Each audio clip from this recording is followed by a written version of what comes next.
Welcome everybody to the Leader Lounge, where we meet with community leaders in Jasper and Walker County. And today I'm very excited to welcome Paul Kennedy, who serves as the president of the Walker Area Community Foundation. Paul, good to see you, man.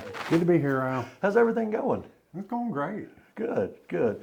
I want to start out, I know that y'all probably hadn't got a whole lot going on, the community foundation, y'all probably sitting around twiddling your thumbs and stuff, but no, I'm joking. What all is going on in the community foundation that we need to know about?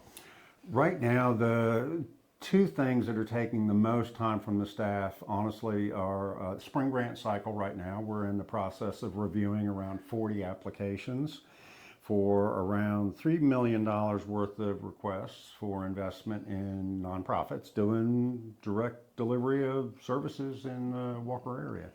The second thing is the Heman Drummond Center of Innovation.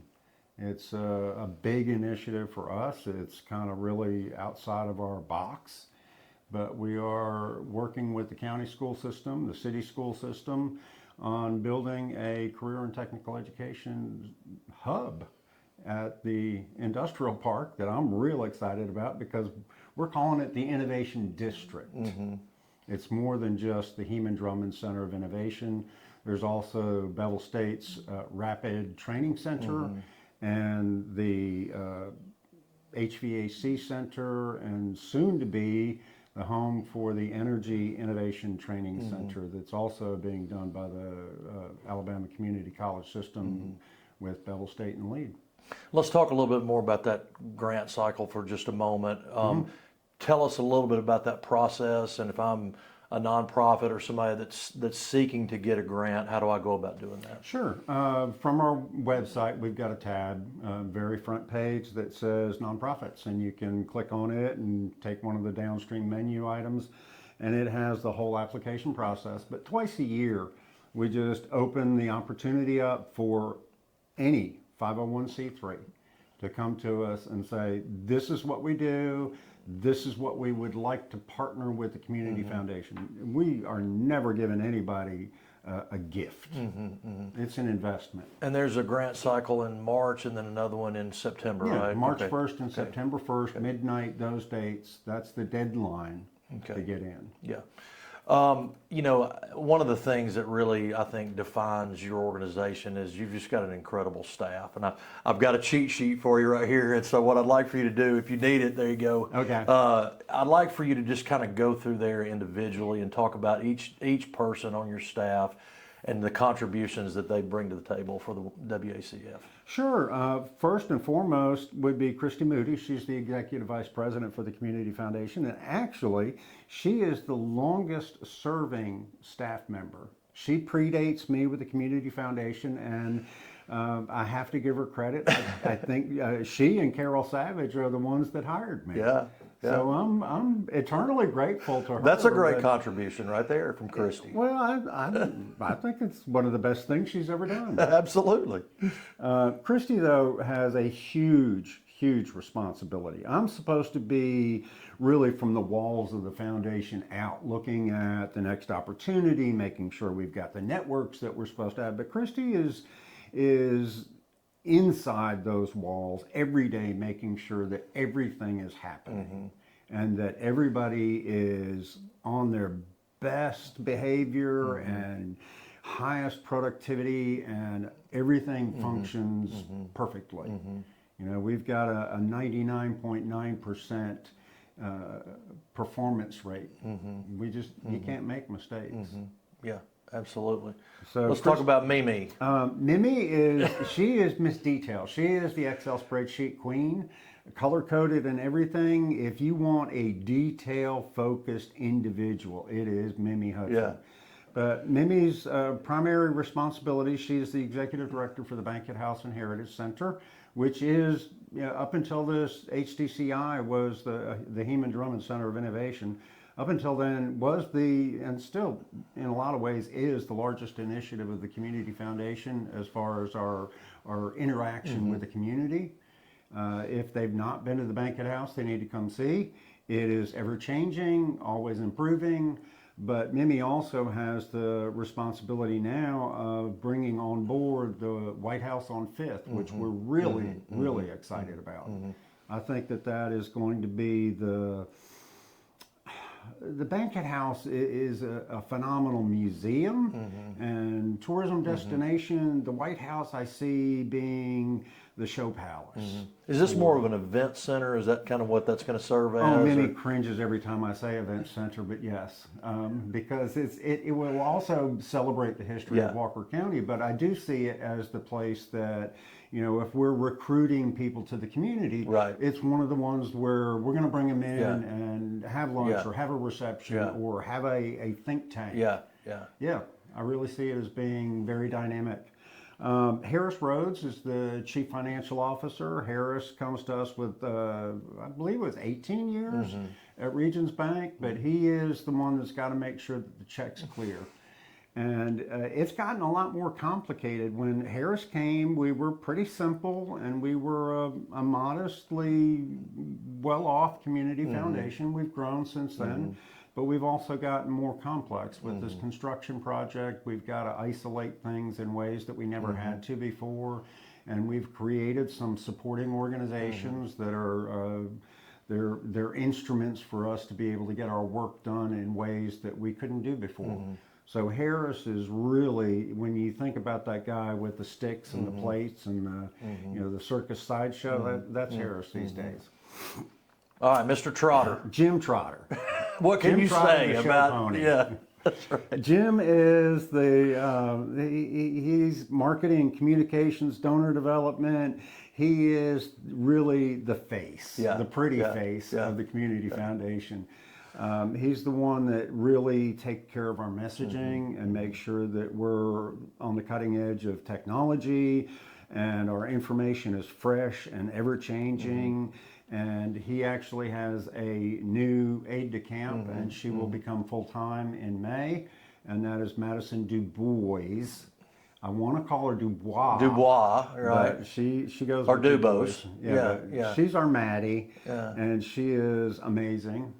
She is the one that's going to take over all of our social media marketing and all the digital stuff. And Jim is really going to be able to spend all of his time on donor development. Okay. And you know, he's the rainmaker for the community foundation. Pauletta is my rock. She is the calm influence in the office. She's the one that is taking care of, you know, I stir things up, and Pauletta has a responsibility of calming them down and making sure that they're actually doing what they're supposed to be doing. So she's really focused on the Healing Network, the Health Action Partnership, the work that we're doing with the University of Alabama STEM to MBA program. They're working on a project right now to try and they're bringing together all of the animal organizations, all of the animal welfare organizations in Walker County, and trying to come up with one grand master plan for all of it so that we can effectively, efficiently, and humanely take care of all of our animal issues. I love that. Yeah. So Pauletta's great at that. Yeah. Mr. Morgan Curry. Morgan Curry, Mr. Grant Manager.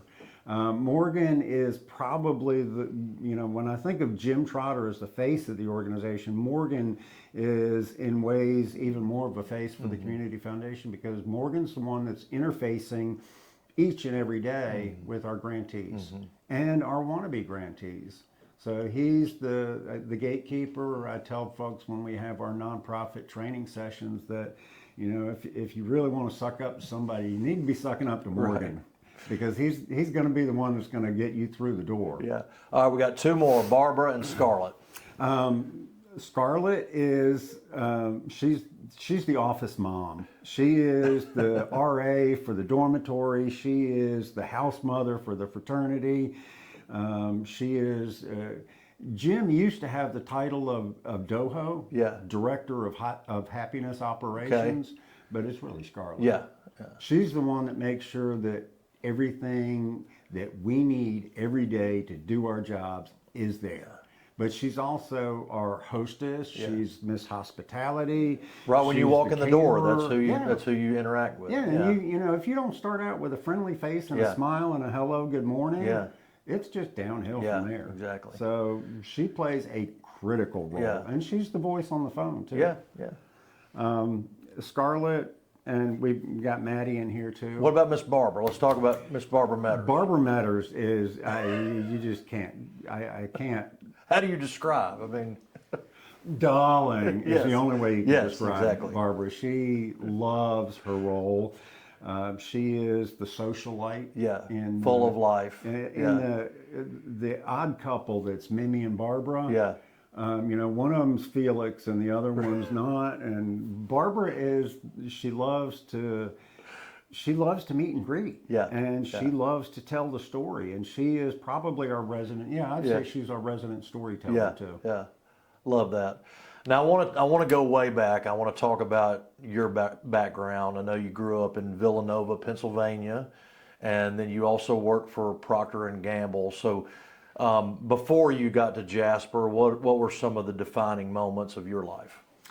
Well, Villanova was one of those defining moments. I mean, that was a great place for me to grow up, but one of the life-altering things that happened while I was there, I was in 10th grade, and I was in a private Catholic boys' school in the Philadelphia region, and my dad retired, and I went from that private Catholic boys' school in Philly to a very public rural high school in Maryland, and it was a culture shock for me, and it was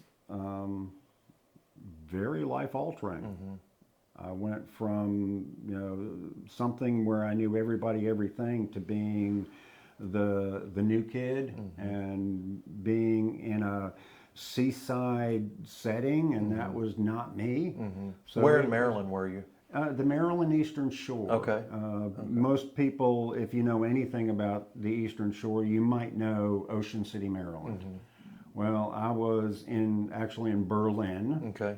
outside of there, and it's an agricultural area. Then it was an agricultural area. Gosh, that's 50 years ago that I graduated high school. 50 years ago. Our reunion is this year. I'm getting close to that, Paul. Okay. I know it's changed a lot. I haven't been back, but I learned to sail. I worked in an amusement park. I worked in an after-hours bar. I did a lot of things. I also started out as a dishwasher in an Italian surf and turf restaurant, which was a real experience. Would it be safe to say that in all those experiences, I didn't mean to interrupt you, but would it be safe to say that you picked up something from every experience that allows you to have success with what you're doing today? I feel that way. I did a lot of stuff growing up. I had a lot of jobs, and I've always said that along the way, I picked up something that I can use to be the successful owner of Blanton Media Group or whatever. Would you say that about you? Yeah, I would, definitely. Maryland for me was a life-changing event. One of the things that happened to me there, I always say that I think they felt sorry for me being the new kid, but they sent me to a summer camp at a community college there. And that summer camp, there was one that was, today we'd call it STEM related, Okay. which I loved. It was chemistry and physics and mathematics, and I loved that stuff. But the second one that they sent me to was a forestry work camp, summer camp, and it was at Catoctin Mountain, which is where Camp David is. And that's where I decided I was going to be a forester. I was not the most social creature, and I was a little, I would say antisocial. And I thought, okay, I'll go into forestry because I'll never have to deal with people.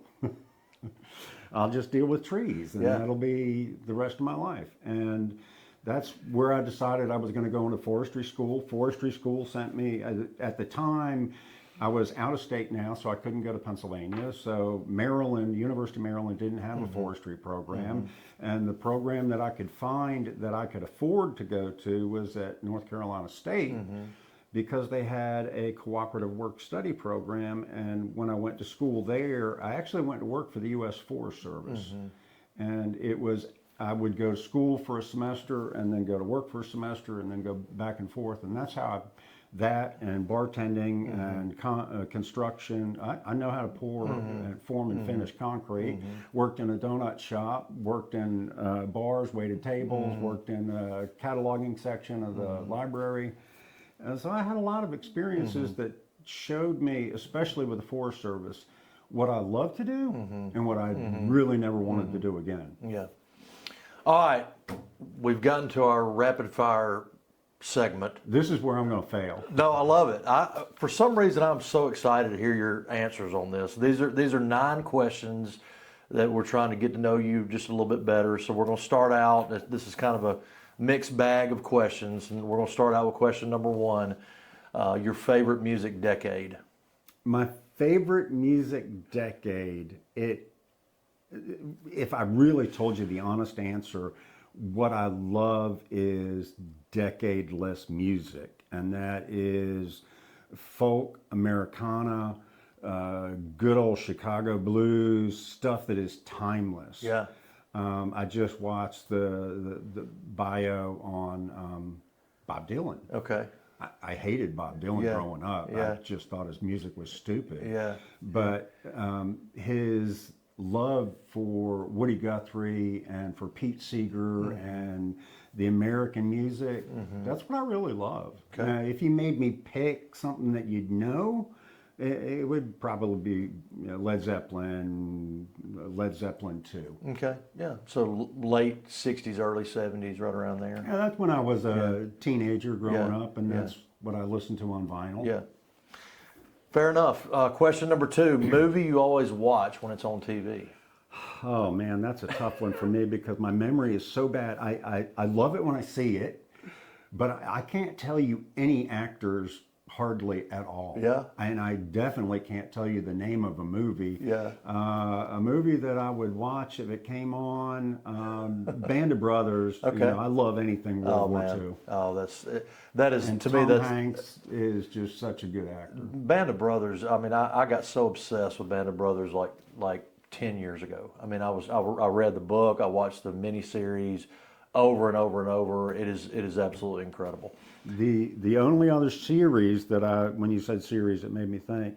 I love Ken Burns. Yeah. I don't care what he does. If he did wallpapering, I would watch it. And part of that is because of the music. Yeah. The soundtrack that he Yeah. puts in there. Yeah. 3 on a String. Yeah. What he did with the Civil War series, I just thought was the Ayrshire Lament. Yeah, is my song. He does a great job. All right, would you ride in a hot air balloon? I not only would, I actually had a friend that had a hot air balloon. Okay. And she offered me a ride, and I moved out of state, and I never collected on that. But one of these days, I have jumped out of planes. Yeah. Willingly. Yeah.